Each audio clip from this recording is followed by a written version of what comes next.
सुप्रभातम। आज का प्रकरण है मरु सौंदर्यम,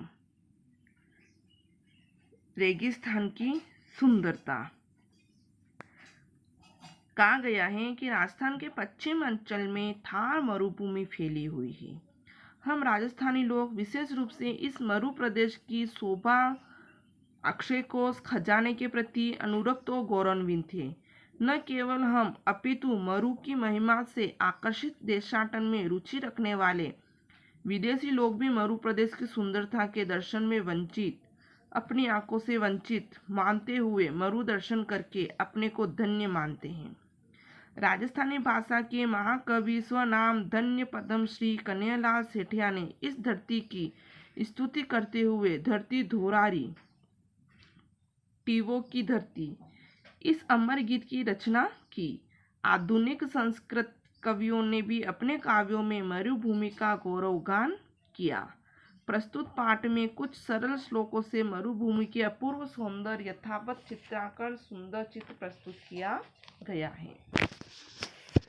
शरीर विज्ञान विचक्षणेन प्रशंसितो अयम चरक शवरेण स्नेहार्ध भावेक रस विशिष्ट शुष्को अपि नित्यम रसस देश। शरीर विज्ञान विचक्षणेन, शरीर विज्ञान के विशेषज्ञ वेद चरकेक्षण आचार्य चरक के द्वारा, स्नेहार्ध भाव एक रस विशिष्ट, चिकनाई एकमात्र रसों से, शुष्क अपि सूखे हुए होते हैं। क्या कहें कि शरीर विज्ञान के विशेषज्ञ आचार्य चरक द्वारा प्रशंसित थे। वह ऐसा यह देश सूखा होते हुए भी स्नेह सरस है, यानी कि घृत आदि तथा प्रेम के कारण स्वादिष्ट तथा आनंदमयी है। यहाँ पर कवि मरु प्रदेश की विशेषता का वर्णन कर रहा है। मरुभूमि की विशेषता का वर्णन करते हुए कह रहे हैं कि यह जो मरुभूमि है शरीर विज्ञान के विशेष आचार्य सुश्रुत द्वारा प्रशंसित है। यह प्रदेश मरुस्थल होने के कारण सूखा है, परंतु यहाँ घी आदि स्क्रीन खाद्य पदार्थों की बहुत याद है तथा मनुष्यों में आपस में स्नेह है, रस रहित, स्वादिष्ट और आनंदमय है। मरुह सुवर्णो न हि येन दृष्ट की तेन दृष्टम कुचित सुदृश्यम स्फुटम परो भांति सुमेरु श्रृंगा शिलासु कृष्णासु न ते ही भृंग्या।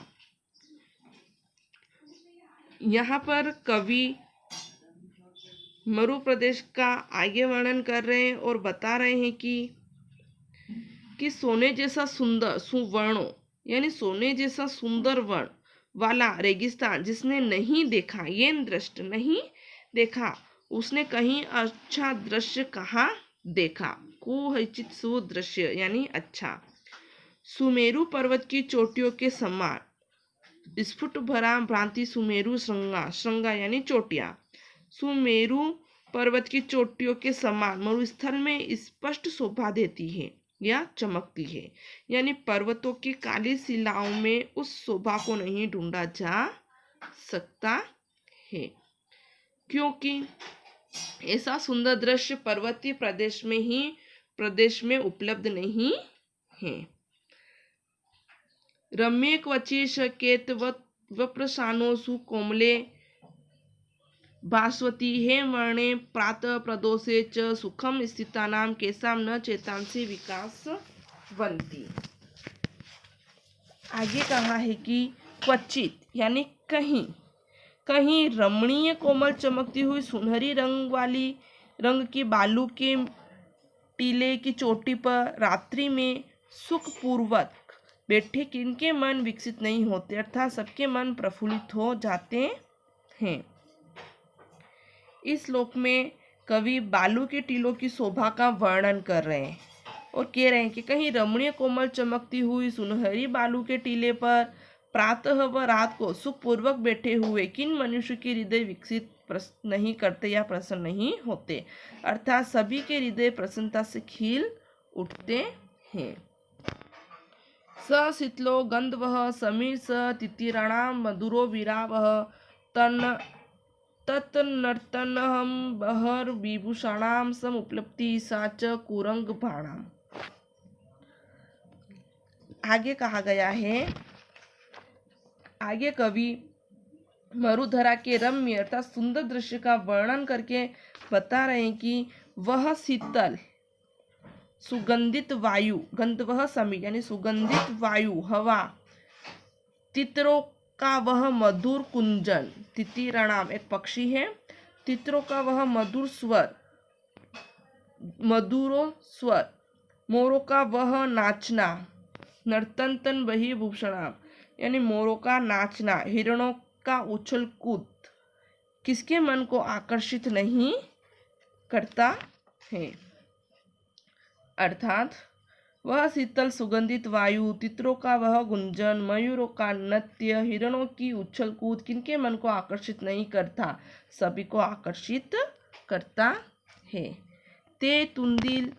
ते तुंदिला स्वादु रसा कलिंगा सारदी चंचल चंद्रिका च स्फूर्ति स्फूर्ति स्फुरिगाव लिशु क्रमे कलानाम गतेच ताचा।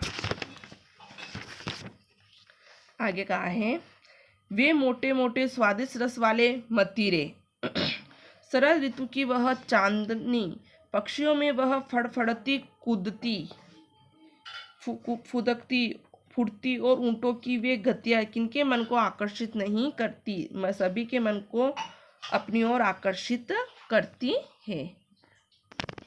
वर्षागमे च मरुं विहाय क्वायंत्र क्वापि रमे चित्तम सरह सुवर्षा समय अपि यस्मिन् शरद प्रसन्नं सलिलं चका अस्ति। आगे कवि रेगिस्तान के सौंदर्य का वर्णन कर रहे हैं और कह रहे हैं कि वर्षा होने पर सुंदर मरु प्रदेश को छोड़कर कहीं भी मन नहीं रमता। जिस प्रदेश में मरु प्रदेश में वर्षा काल में भी शरद ऋतु की तरह तालाबों में अति निर्मल जल शोभा देता है। यहाँ कवि कहना चाहते हैं कि वर्षा के समय यहाँ मरुस्थल का दृश्य अति सुंदर लगता है, इसलिए वर्षा होने पर इस सुंदर प्रदेश को छोड़कर कोई मनुष्य कहीं भी अन्य स्थान को जाने के लिए इच्छित नहीं है, अर्थात मन नहीं करता, जिससे दूसरी जगह उसका मन नहीं रहता। इस मरु प्रदेश में वर्षा काल में भी शरद ऋतु की तरह तालाबों में पानी स्वच्छ और निर्मल सुशोभित हो जाता है। गाव प्रसन्ना मनुजा प्रसन्ना देवा प्रसन्ना व्रत दानज्ञे किम नाम तद्य अन्न मरो समृद्धो विद्या समृद्धो भवता विदय। आगे कवि मरु प्रदेश की समृद्धि का वर्णन कर रहे हैं और बता रहे हैं कि इस मरु प्रदेश में गाय खुश है, गाव प्रसन्ना गाय खुश है, मनुजा प्रसन्ना मनुष्य भी प्रसन्न है, देवा प्रसन्ना देव भी प्रसन्न है, व्रत दान ज्ञान यज्ञ व्रत दान व यज्ञ धार्मिक कार्य करने से देवता भी प्रसन्न है।